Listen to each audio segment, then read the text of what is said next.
Is Africa the new battleground for ISIL and Al-Qaeda? Hello, I'm Anand Naidu, and this is The Heat.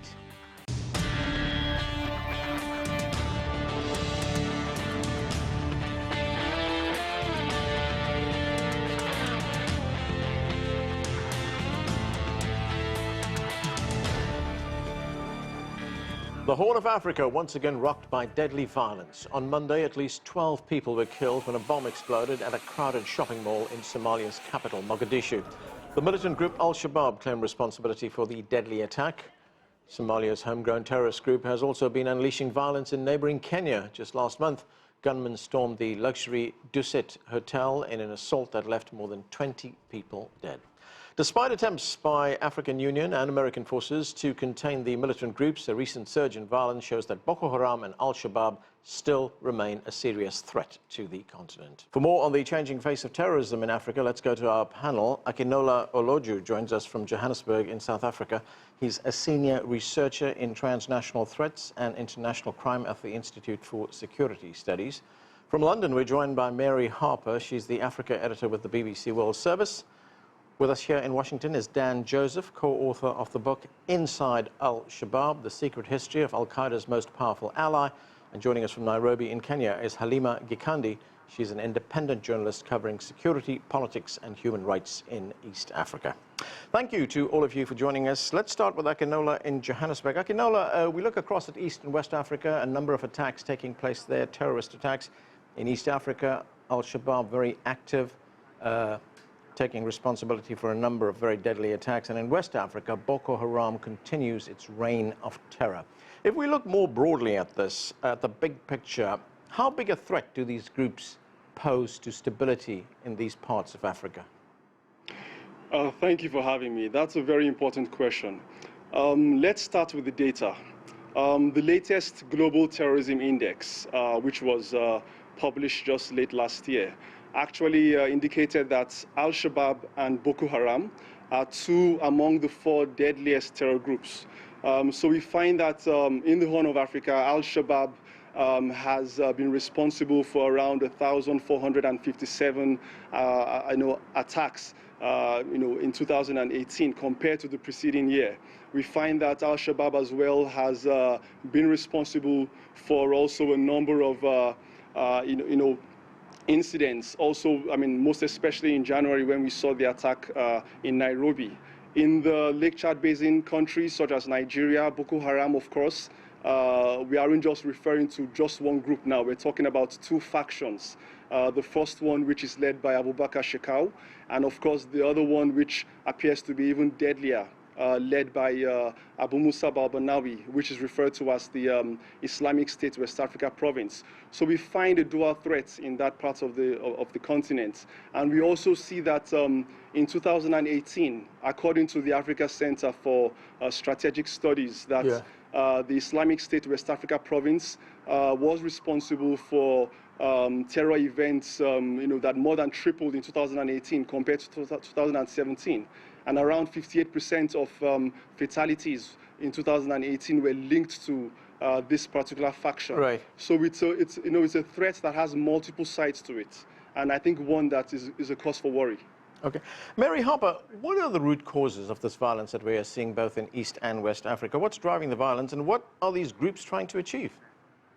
Well, if you look at Somalia, I've just actually finished writing a book about Al-Shabaab where I've interviewed many members of the group, people who've recently left, and their motivations for joining are multiple. Some of them join, the hardened ideologues join for reasons of religion, but by far the majority join for other reasons. They have entirely legitimate grievances. The government is unable to provide the most basic services, so some of them join Al-Shabaab because they see it as the best fighting force available. Others join because it offers them money. Others join because it gives them a sense of purpose. There's so many different reasons. And it's the same in Nigeria. If you look at Boko Haram, many of the people who belong to Boko Haram come from a particular ethnic group, the Kanuri, who've been marginalized in the north of the country, which in itself is a place that's been often forgotten about, with most of the resources going to the southern regions of Nigeria. So really a lot of the reasons for these groups to emerge and for them to endure, because al-Shabaab has been in existence for more than a decade. Boko Haram has also been a very durable movement. People have grievances, the most basic of grievances, and they feel that maybe by joining these groups they're going to get some form of law, some form of order, some form of economic benefit. And so you have to look at them. They're much broader than being purely movements that espouse draconian versions of Islam. They also represent people's, in a way, their most basic of needs.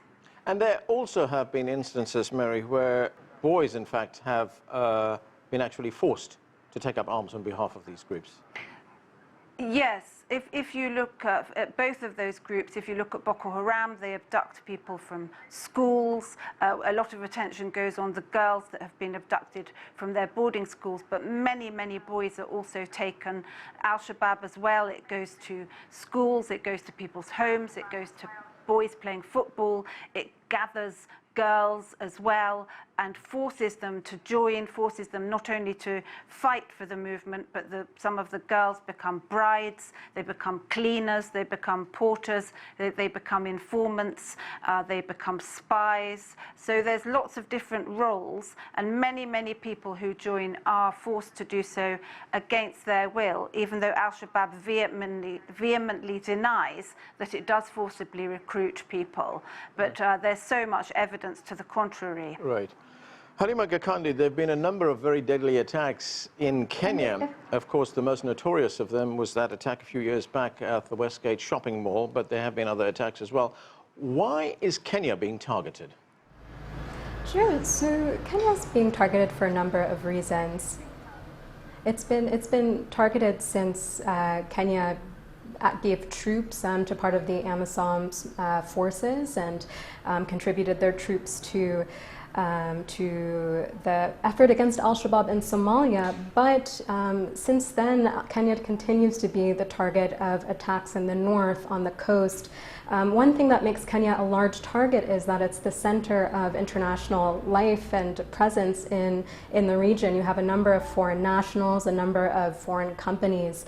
And for al-Shabaab to attack a location like Westgate Mall in 2013, or most recently the Dusit Hotel last month, makes a big statement that it's still present and that it can attack Western targets. So Kenya continues to be the target for a number of reasons, both because of its regional activity and fighting against al-Shabaab and because of the presence of Westerners. In fact, this week, the U.S. Embassy issued a warning against American citizens and Western citizens in the country, saying that they continue to be the targets of planned attacks by extremist groups. All right, Dan Joseph is here with me in the studio. And Dan, you've written the book, Inside Al-Shabaab, the inside story of Al-Qaeda's most powerful ally. How powerful is al-Shabaab? How big are they? There are different estimates. Analysts say that it might have 7,000 to 9,000 fighters, although the group itself has claimed it has around 15,000. And in terms of their power, they've never been able to take over Somalia. They came close in 2009 and 2010, and then the African Union forces drove them back out of Mogadishu and eventually out of most Somali cities. These days, they do control around 20% of Somalia's territory, mostly in rural areas, but they are present in the cities. In Mogadishu, for example, they carry out attacks like we saw this week. Right. They also extort businessmen to finance their operations, and they're very involved in other ways in the country, around the country, whether it's smuggling goods, again, to finance, and having a hand to varying degrees in the administration of towns. You can't really say that they've been driven back from Somalia. They're very present. Yeah, they're clearly a very resilient force. Are they well organized? Is there a command structure? There is a command structure. They're actually noted for having a strong hierarchical structure, top down. And when they do control a Somali city, they do install their own governing structure. They don't, they're not merely a terrorist group. They do have a plan for governing the territories that they control within the what they consider the bounds of Islam. Right. And imposing what they consider to be strict Islamic law. Yeah. Akinola, if we look at this attack in West Africa, there was that Boko Haram attack on the town of Ran. Up to 60 people were killed there. Now, this is a town where Nigerian troops had been deployed. There's some controversy, some confusion over the troops, whether the troops were in the town when this attack took place or whether they'd left earlier. But what does it tell us about the Nigerian government's ability to protect people in these areas? Okay, indeed, there is a lot of debate going on regarding whether or not there was, that, magnitude of an attack. We got reports regarding, the military, refuting claims about such an attack taking place, and even the number of individuals that were killed.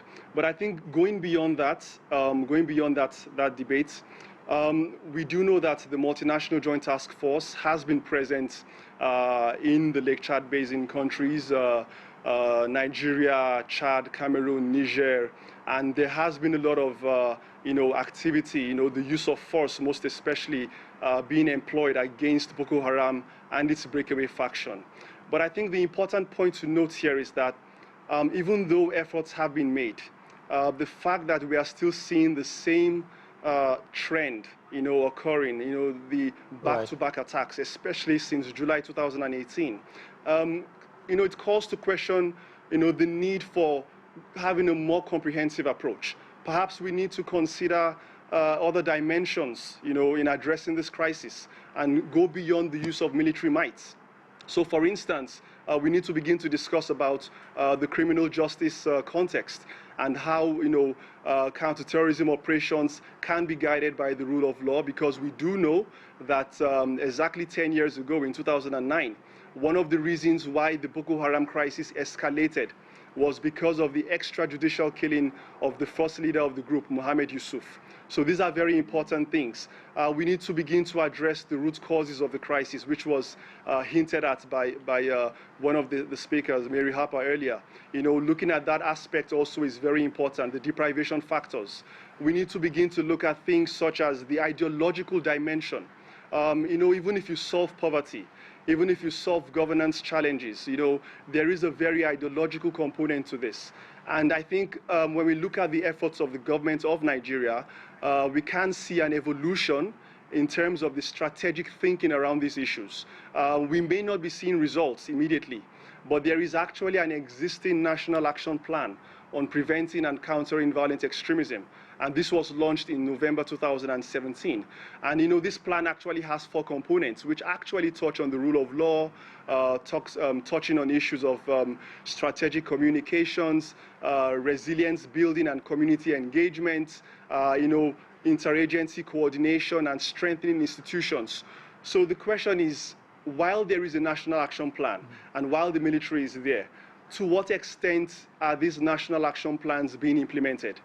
And even a deeper question is it being implemented with a sense of urgency?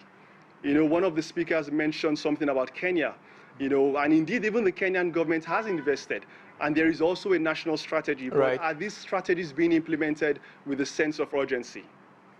Mary Harper, when we look at the efforts being made to combat these groups, Akinola was talking a moment ago about alternative strategies, what became, I guess, popularly known as winning the hearts and minds of people when you talk about insurgencies, whether it be in Africa or in any other parts of the world. Is there any evidence that these strategies are working? When you look at Somalia, I think the situation is really even more difficult than it is in Nigeria. You have a very kind of aggressive military strategy talking about the elimination of al-Shabab. And if you look, for example, the US has in the last year changed its rules of engagement. It's much easier now for the US to conduct drone and other airstrikes.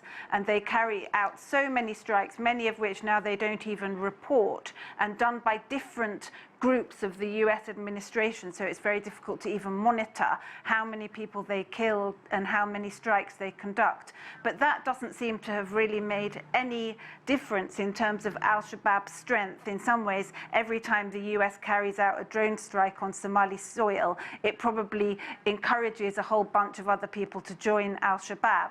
And if you look at the map, for example, at the BBC, we make maps of the areas that al-Shabaab controls, and in the past couple of years, al-Shabaab actually controls more territory than it did 2 years ago. So the military strategy does not seem to be working. There are some people now who are beginning to talk about that there's got to be some kind of formal negotiation with al-Shabaab.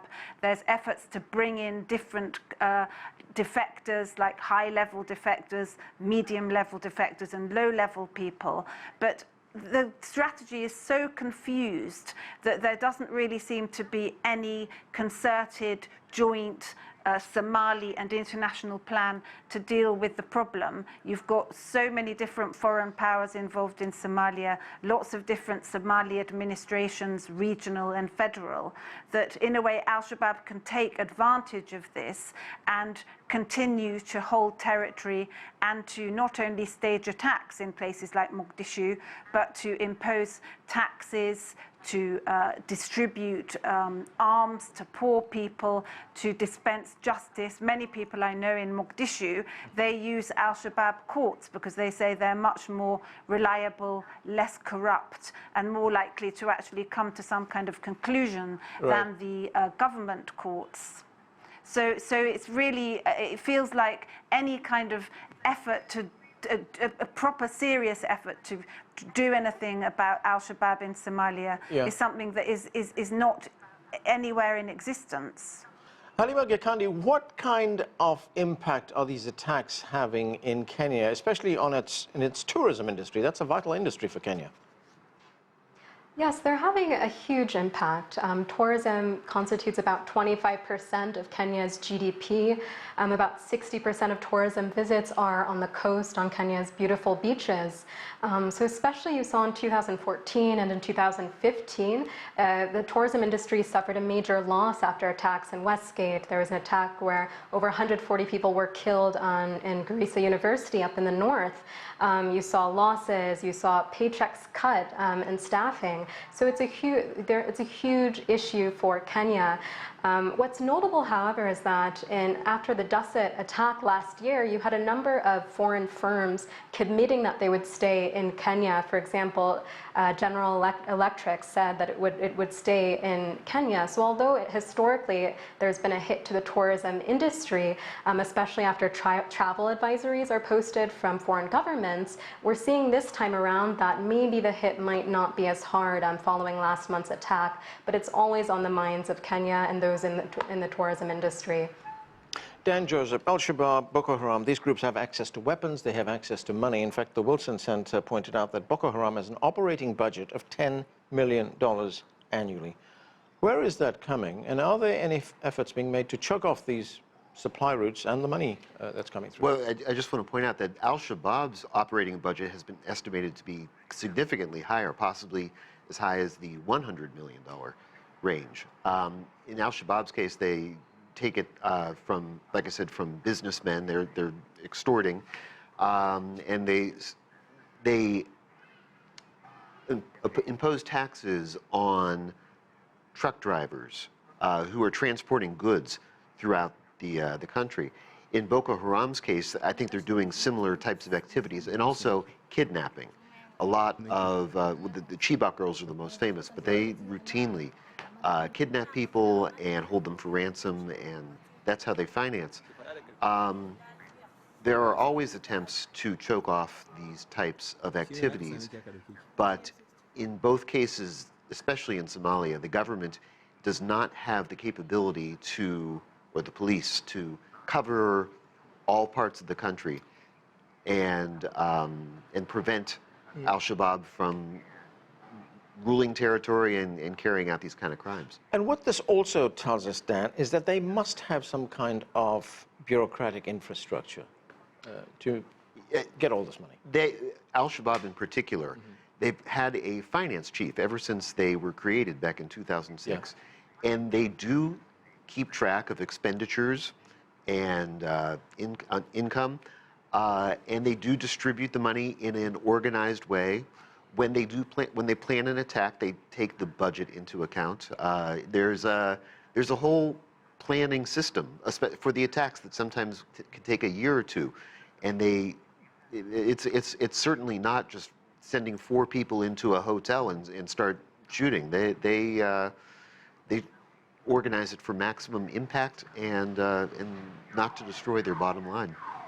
Akinola, I'm wondering how these kinds of attacks play out politically in a country like Nigeria. Nigeria, of course, has an election coming up.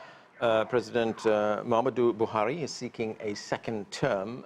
He promised security in his first term, actually, but how big an issue is this in the campaign? I think it's a very important aspect because if we think back to 2015, one of the central planks of the campaign of the incumbent president, Muhammadu Buhari, back then was that the administration was going to address the problem of corruption. They were also going to address issues related to the economy and also address the crisis related to insecurity, and particularly that linked to Boko Haram. So we've all seen mixed results, especially in 2015 from that period till now. At the initial stage, we saw how the government of Muhammadu Buhari was able to recover territory, which already started even before he got there, but they were able to consolidate, the efforts and to recover territory that was taken by Boko Haram. But soon after that, by 2016, we also witnessed the Islamic State West Africa province, which is the breakaway faction of Boko Haram, gaining so much of operational capability, and that has also escalated things. So I think with the upcoming elections, much is anticipated in terms of what the new president, whoever it will be, or will do in terms of a renewed strategy. Whether or not the existing national action plan will be treated with a sense of urgency, or whether or not there will be a need to reassess things. So that is something which is very, very high on the agenda and on the minds of Nigerians and even of those contesting. But I also want to take us a little bit back to what was said earlier about how the economies of countries affected by terrorism, how it plays out. Now, if we look at Kenya and Nigeria, whenever there is an attack, and most especially recently with Kenya, we observe that some countries, for instance, in the West, like the US, actually issue warning, advisories to their citizens, which of course is expected. But at the same time, we need to understand that sometimes when there are attacks in other countries, that are not in Africa, we do not see the same level of advisory warnings being issued. So when we find advisory warnings issued in the case of Kenya, that adds another dimension of, it makes it even more complicated for the country. And I think there is a need to understand that there must be some kind of balance, or some kind of, we should avoid maybe perhaps double standards. There is a risk for double standards when we look at it that way. Okay, Mary Harper, if we look at a country like Somalia, where al-Shabab flourishes, and you mentioned your book earlier on, and there was something interesting that caught my attention there, and that is where you say Somalia is a failed state, but is not a failed society. There are alternative forms of business, justice, education, and even local politics, that it is a mistake. How big a mistake is it to look at Somalia just through that prism of terrorism? Yeah, I think that by doing that, by looking at Somalia as this kind of ultimate stereotype of disaster, where you have a country awash not only with al-Shabab, but with clan militias, with starving people, with pirates, with eternal drought, is very unfair on the country, because there's an awful lot that's going on there. Phenomenal business dynamism, for example. Lots of areas of the country, particularly in the northeast and northwest, where there have been stable polities formed, like the breakaway Republic of Somaliland, which declared independence in 1991 and is pretty stable. And so in a way, if you ignore those developments, you're going to treat Somalia as this basket case instead of actually seeking examples from things that are working and trying to encourage other parts of the country to maybe go in that direction. For example, Somaliland was terribly, terribly devastated by civil conflict in the late 1980s, and it's now built itself up without much international assistance into a pretty flourishing place, albeit with several challenges. And I think even if you look at some of the areas, I mean, this is a controversial thing to say, but some of the things that al-Shabaab has been able to do effectively, perhaps like its dispensation of justice, even if it's very harsh and not always entirely fair, it has been able to cut through a lot of obstacles. And so there are things in Somalia that are working, but it would take massive imagination to try to implement some sort of global strategy for the whole country to say, look, let's try to build on the things that are working, even if they're being conducted by groups who are labeled as terrorists. But then you've also got the other challenge of, even if there is a decision to speak to al-Shabaab, there are some people in al-Shabaab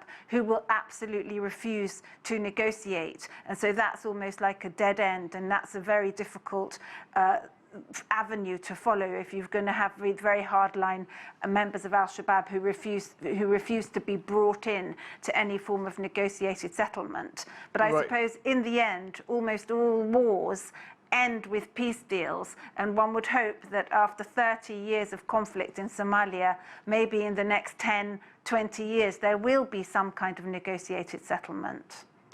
Halima Gikandi, I've just got about a minute left, and there's one issue I want to address, and that is something that the World Economic Forum has said. It says groups like al-Shabaab thrive because of the political and economic exclusion of Muslim minorities in East Africa. Is that a fair statement?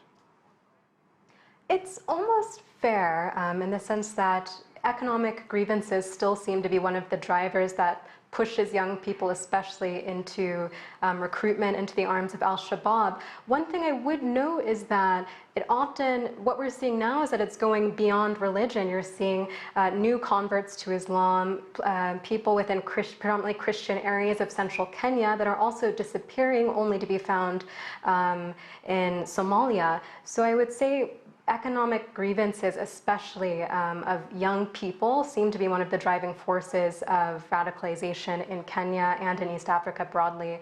But of course, many groups have cited that any crackdowns on Muslim minorities, in particular in Muslim communities in Kenya, could cause that issue to get worse. Okay, and that is where we are going to have to leave it. Thanks to all of you for being with us. That's it for this edition of The Heat. I'm Anand Naidu in Washington, D.C. Thanks for being with us.